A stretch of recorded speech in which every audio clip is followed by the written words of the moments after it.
Nektek még egy ilyen kis állvány valami. Állvány nincsen, hát, párát tudunk adni csak. Ezt a Zsolt, ott vannak azok a füzetek, a másik ablakban látod. Szólsz ide, légy szíves. Na azt nem akarom pálnára rárakni, azon állnak. Ez is ugyanam dolog. Om Namo Bhagavate Vasudevaya. Om Namo Bhagavate Vasudevaya. Om Namo Bhagavate Vasudevaya. Om Namo Bhagavate Vasudevaya. Om Namo Bhagavate Vasudevaya. Om Namo Bhagavate Vasudevaya. Srimad Bhagavatamból olvasunk 4. ének 28. fejezet, 42-es vers.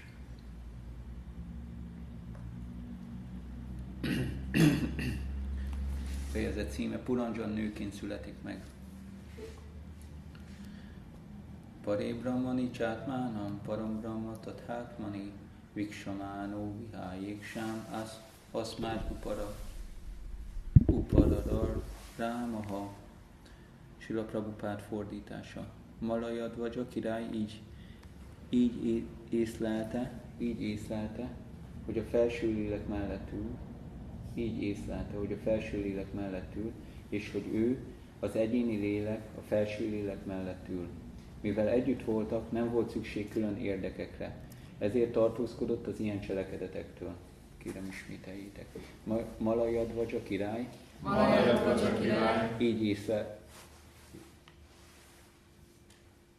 így észlelhette, hogy a felső lélek mellett ül, és hogy ő, az egyéni lélek, a felső lélek mellett ül. Mivel együtt voltak, nem volt szükség külön érdekekre, ezért tartózkodott az ilyen cselekedetektől.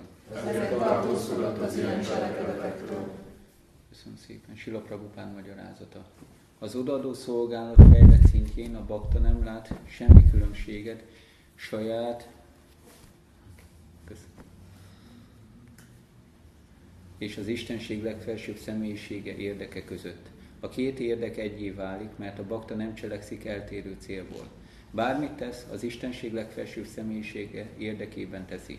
Mindent az Istenség legfelsőbb személyiségében lát, és mindenben az Istenség legfelsőbb személyiségét látja. Ha eléri a megértésnek ezt a szintjét, akkor nem lát különbséget a lelki és az anyagi világ között. A tökéletes látás az, melyben az anyagi világ a legfelsőbb Úr külső energiája lévén a lelki világgá válik.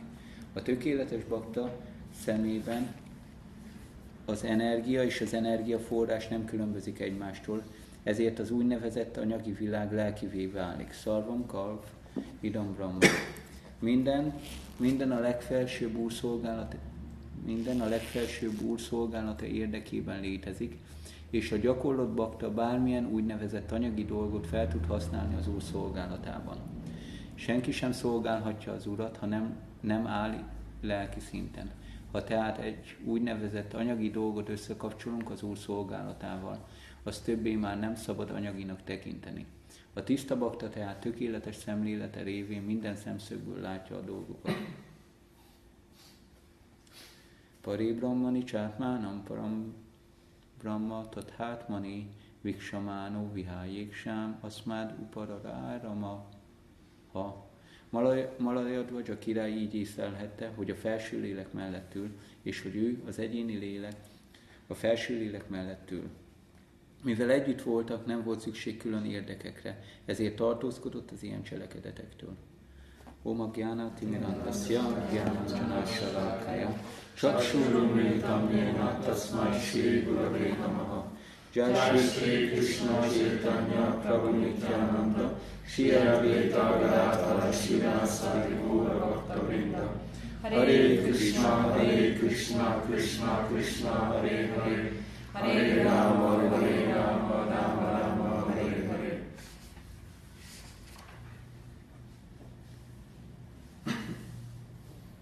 Folytassuk tovább ezt a történetet. Hát ugye, miről tegnap is beszéltem, hogy szép ezekről hallani. De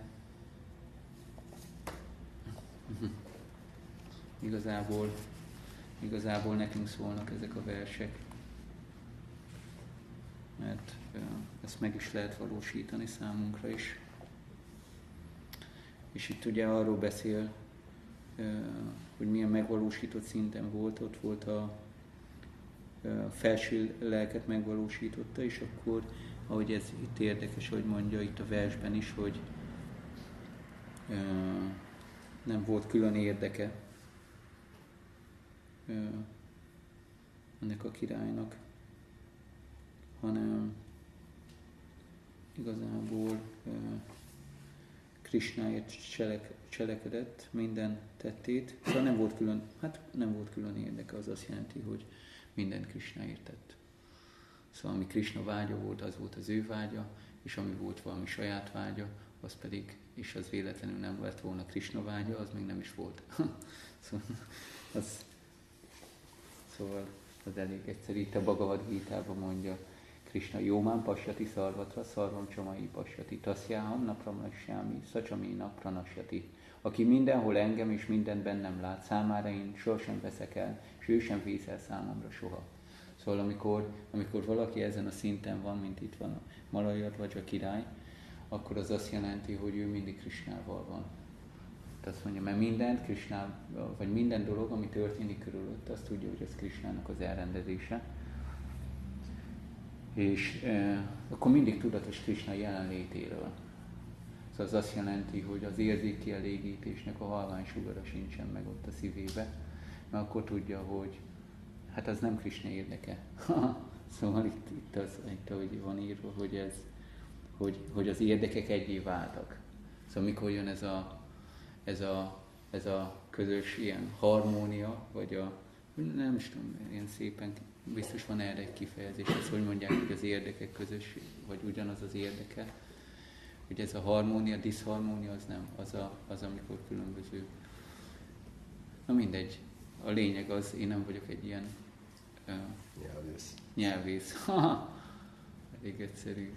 Ilyen lehet ezt kifejezni, de a lényege az ennek, hogy akkor az érdekek egyé váltak. Szóval addig van külön érdek, amíg nem Krisnáért cselekszünk. És a mi életünk erről szól, hogy ahogy fejlődünk a lelki életben, hogyan a mi érdekeinket hogyan vetjük alá Krisna érdekeinek. Szóval ez ezt jelenti meghódolás igazából. És ez hogy tud működni? Szóval ez nagyon egyszerű, hogy tud ez működni. Amikor van ez a bizalom, ez a hit, hogy Krisna érdeke az jobb számomra, mint a saját érdekem. Szóval amikor erről meggyőződünk, amikor ez nagyon, nagyon erősen megvan nekünk ez a meggyőződtség, akkor elkezdjük ezt a folyamatot, hogy igen, akkor lépünk Krisna felé, és akkor alávetjük a mi érdekünket Krisna érdekének. És akkor arra mindig jön egy ilyen megerősítés, szóval ez nem úgy történik, hogy szóval Krisna viszonyoz, ugye, így a támam prapadjanti, ki mennyire hódol meg előttem, azt szerint fogok viszonyozni vele. Szóval mi kapunk ezért viszonzást Krisnától. Ez azt jelenti, helyesen kell dönteni. Szóval amikor helyesen döntünk, Krisna tudatosan döntünk, akkor az azt jelenti, azt Krisna nagyon szereti, és akkor azzal viszonyoz, azzal a döntéssel. És amikor ebben mi van ebben a mondatban benne, amikor nem Krisna tudatosan döntünk, akkor pedig Krisna nem viszonyoz. Vagy viszonyoz az anyagi energián keresztül. Az egy másik fajta viszonzás. De mi ki akarjuk, miért vagyunk bakták? Azért, mert mi ki akarjuk elégíteni Krisnát. És erről már sokat hallottunk, hogy igazából hogyan tud a lélek boldog lenni. Úgy, hogy aláveti magát Krisna akaratának. És az ő, szóval, ahogy mondja Chaitanya Mahaprabhu, Ásisya Vápádaratán Prinastumám, Adarsanám Marmahatám Karótuvá, Jathátatává Vidatháta Lampató, Mat Pránanáthasz Tusza Évanapara, Mat Pránanáthasz. Az én uram maradsz bármilyen körülmények között. Hogyha azzal töröd össze a szívem, hogy soha nem fogsz megjelenni előttem, akkor is az én uram vagy. Szóval így el kell hogy mondjam, ez nem csak egy ilyen teoretikus szint, hanem ezt az életünké meg kell valósítani, az életünkben meg kell valósítani. Hogy ezt, és ekkor, ha ez sikerül, akkor állandóan boldogok leszünk. Meggondoljuk, hogy máshogy, mert nekünk van egy folyamatunk, amint kitaláltuk, hogy leszünk boldogok a Krisna tudatban, Krisna kielégítése nélkül. Vagy Krisnának örömet okozva, úgy, ahogy én akarom. Ezek fontos mondatok, ezek nagyon, nagyon fontos mondatok. De ha egy kicsit így jobban belegondolunk ebbe, szóval Krisna a mi úrunk, és akkor úgy tesszük elégedetté, ahogy ő szeretné. Szóval, hogyha mi valakinek örömet akarunk szerezni, egy személynek, akkor nem az van, hogy mondjuk én szeretem a szitrászot, de ő nem szereti, ő meg szereti a gulab jamun. De akkor nem úgy tesszük elégedetté, mert biztos én körülöttem forog a világ, akkor ha én szeretem a szitrászot, mindenkinek kell, hogy szeresse a szitrászot. Az azt jelenti, hogy én úgy teszem elégedetté, hogy főzök egy finom szitrászot. De hát ő a gulab jamun szereti, elfelejtettük, hogy egy másik személy. Szóval, hogy ő neki egészen más vágyai vannak, meg más tud örömet okozni neki. Szóval nálunk is ez a probléma lehet, fönnállhat, hogy gyakoroljuk a Krisna tudatot, hogy Krisnát úgy akarjuk elégedetté tenni, ahogy mi is spekuláljuk. De hát először vegyük fel a kapcsolatot Krisnával, tudjuk, hogy őt mit teszi elégedetté. Ez egy fontos dolog. És akkor ezt jelenti ez a személyesség, azért mondta, hogy énekeljük minden nap. Nirvis és a sunya válik. Szóval ebbe a világba élünk, ebbe a személytelenség világába, és itt vagyunk. És ez a személytelenség minket is áthat. És ezért jött Srila Prabhupád egyik missziója ez, hogy elterjessze a Krisna tudatot. De hogy kapjuk meg ezt a Krisna prémát? Személytelenek vagyunk, akkor nem. Nirvis és a sunya váli, akkor ez nem fog működni. Ha nem vagyunk ráhangolódva Krisna vágyára, és Krisnának a baktáinak a vágyára, akkor nirvis és a sunya vádi, akkor én csak kitaláltam, hogy mi az én Krisna tudatom, és akkor élem azt az életet, És akkor ezt élem, és azt gondolom, és ebbe az az illúzió, ezt is elmondom nektek, hogy ez az, hogy azt gondoljuk, ezek a személyek teljesen meg vannak győződve, hogy ők Krishna tudatban vannak. Szóval ebbe ez a trükk, ez a csavar. Mert az anyagi energia elhiteti. És elhiteti az élőlénye, hogy ebben a helyzetben Krishna tudatban van. És akkor abban a másik pont, ebben az a veszélyes dolog, hogy akkor elkezd egy filozófiát gyártani mellé. Nem akarok meghódolni Krishnának. Nincs ez így kimondva, mert ez durva, nem? Azt így elmondani, hogy hát igazából itt vagyok a Krishna tudatban, de igazából nem akarok meghódolni Krishnának. Szóval ezt senki nem mondja. Én erről még nem hallottam, ahogy így a baktákkal beszélgettem. De viszont vannak ugye ilyen kisebb, ilyen hogy fejezzem ki, ami nem hiteles filozófia. És akkor gyártunk egy filozófiát hozzá, hogy mi miért nem akarunk meghódolni. Inkább mondjuk azt, legyünk őszinték. Igen, hát nem vagyok alkalmas még erre a teljes meghódolásra, de igazából törekszem rá. Szóval ez tiszta.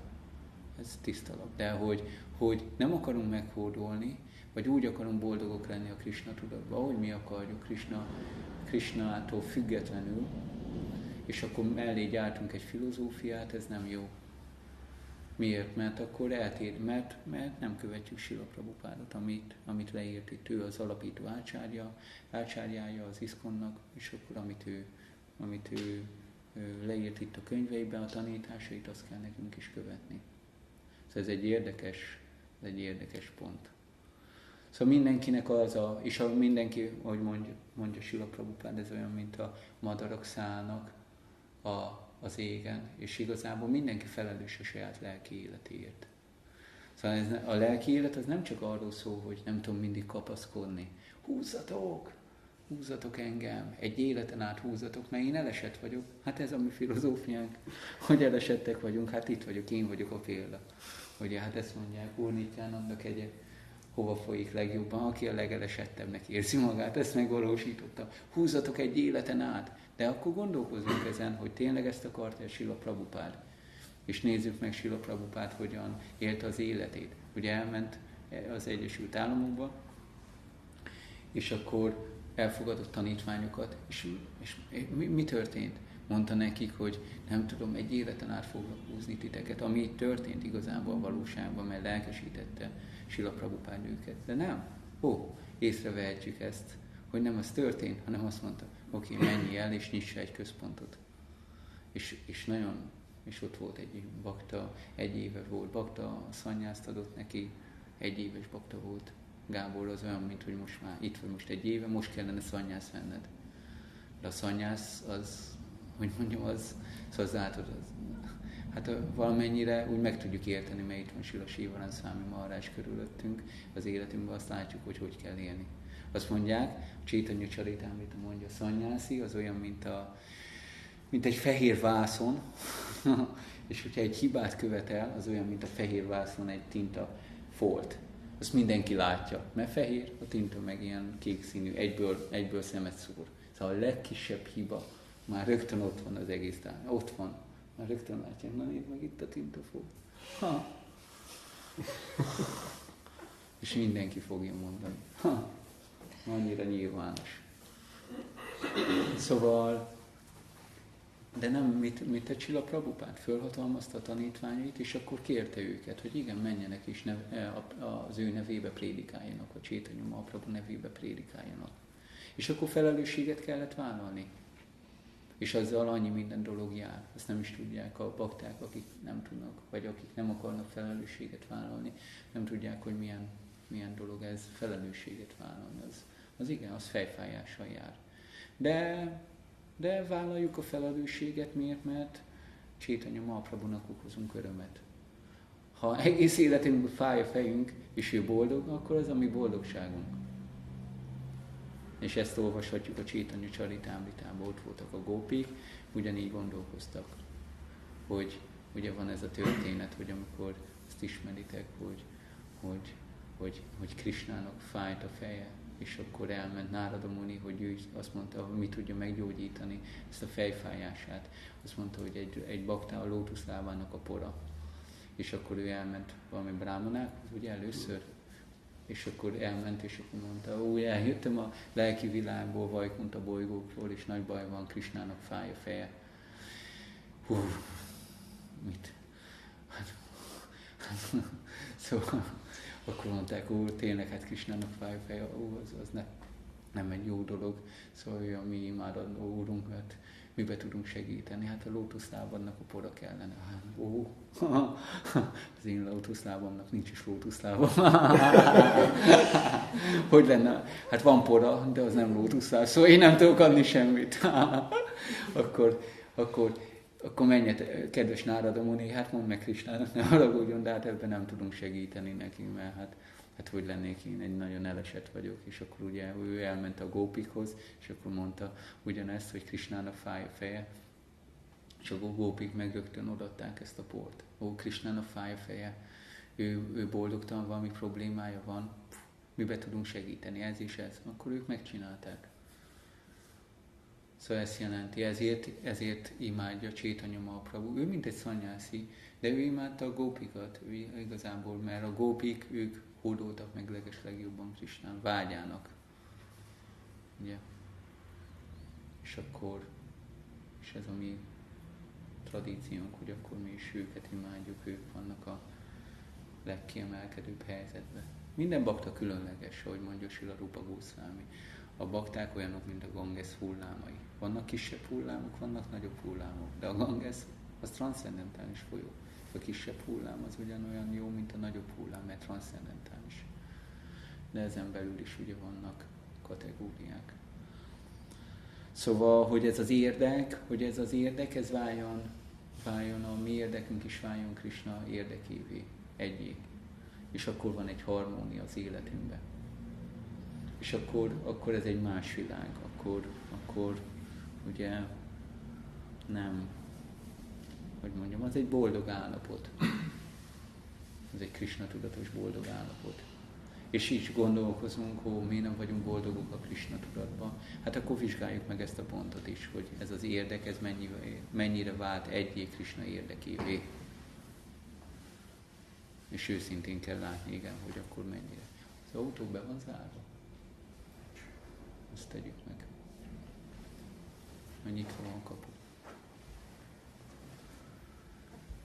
És akkor ez a lényeg a Krisna tudatnak.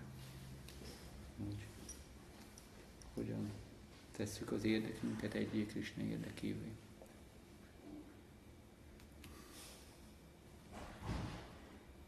Jó, hát maradt egy kis idő, és ha van valakinek valami kérdése, hozzáfűzése, kijavítása ezzel kapcsolatban.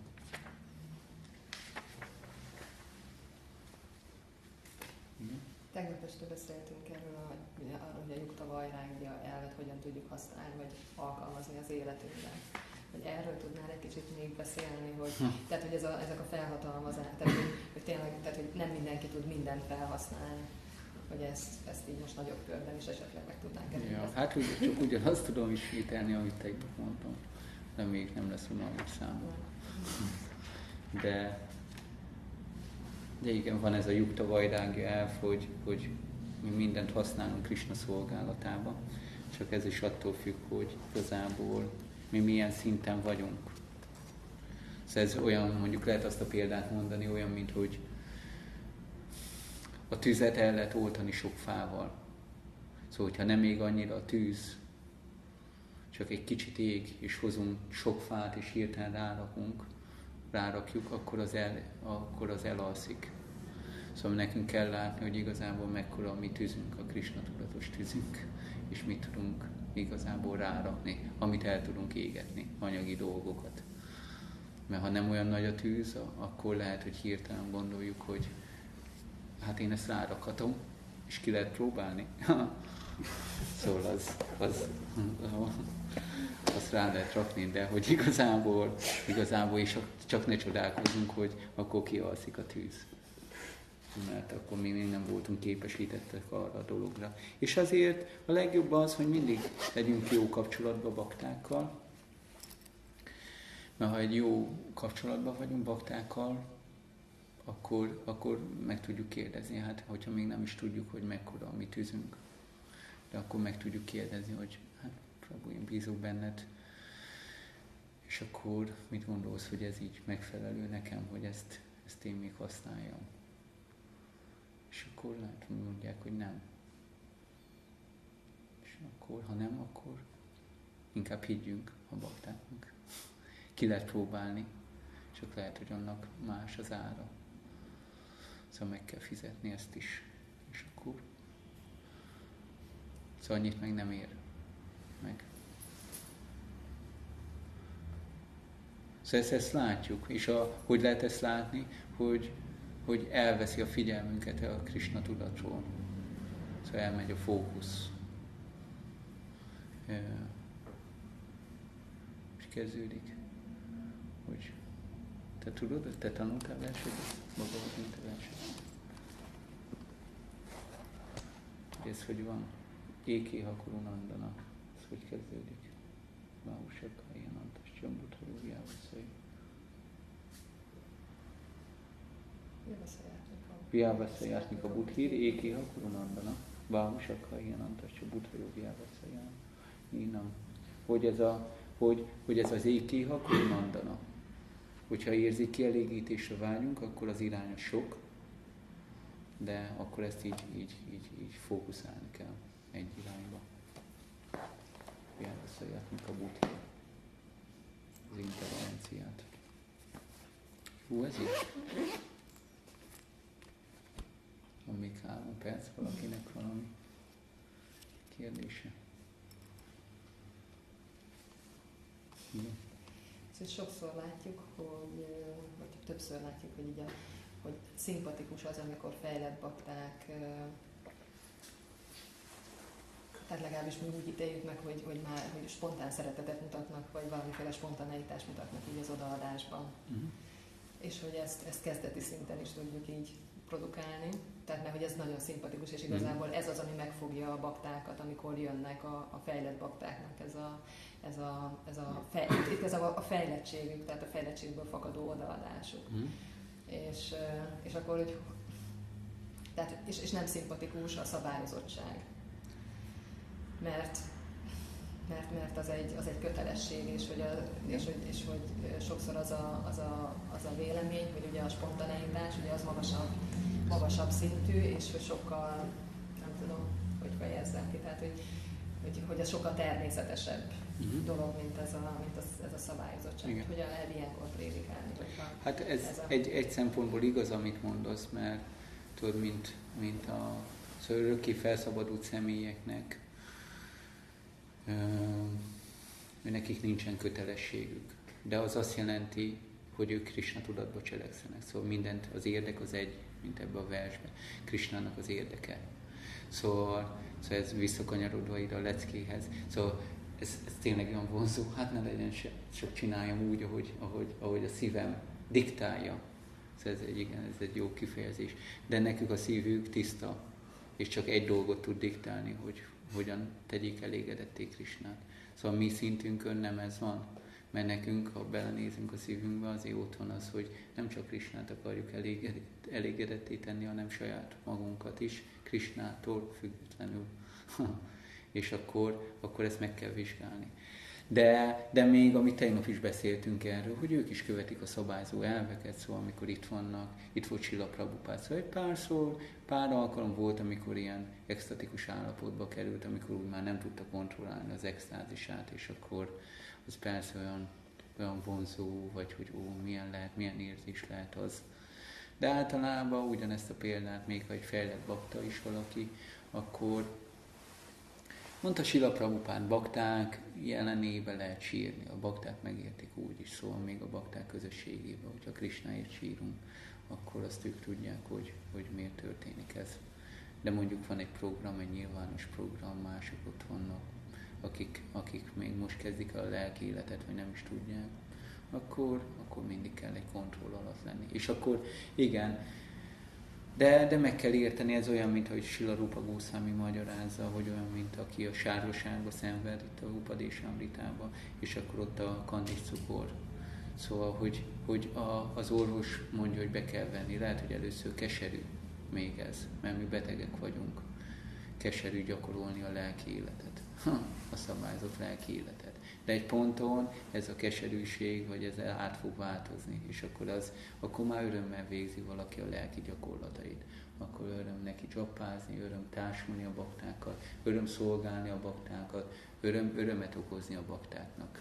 És nem egy kötelesség, nem azért, mert ezt mondja a sásztra, ezt mondja Krisna, és ezért teszem, hanem azért, mert egy örömteli cselekedet.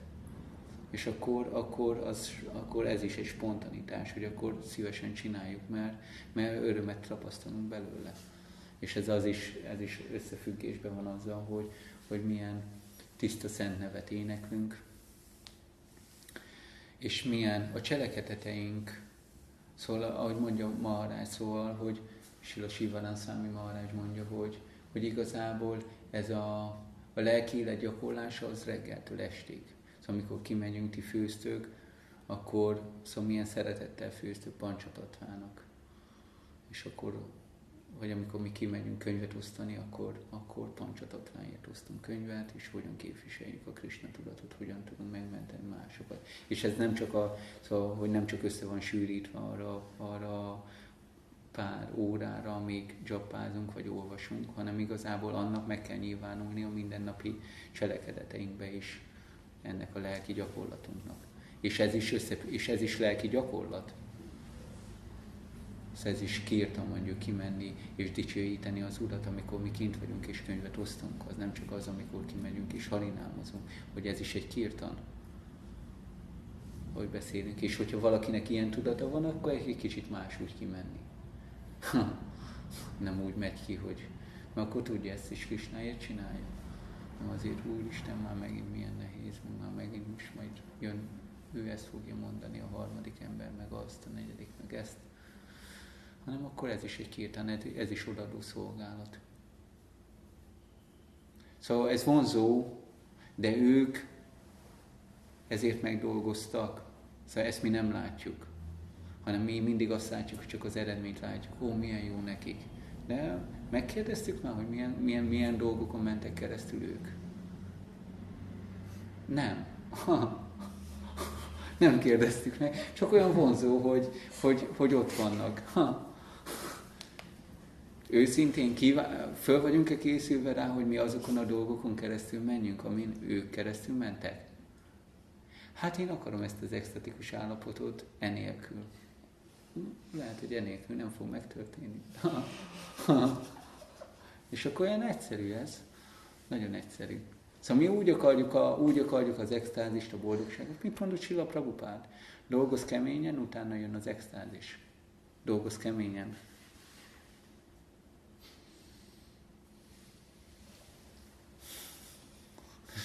És akkor most pont ez a részünk van, dolgozzunk keményen.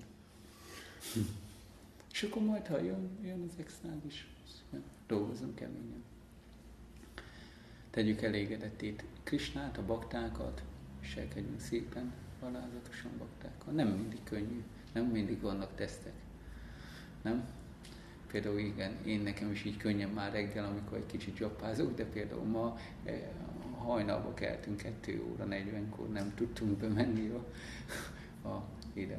Úgy kellett jönnöm segíteni, kinyitni az ajtót. Hát akkor nem olyan extatikus állapotban vagyok. Hajnal 2-kor. Amikor még többet akartam adni magamnak. De mindegy, és akkor folytatjuk tovább. Oké. Jó ez így? Köszönöm. Kezdjétek el, nem? Srila Prabhupád ki, Jai, Srimad Bhagavatam ki, Jai, Vitály Góprémanandé, Góbhakta Vrinda ki, Jai. Govinda Hari Prabhu ki. Jai.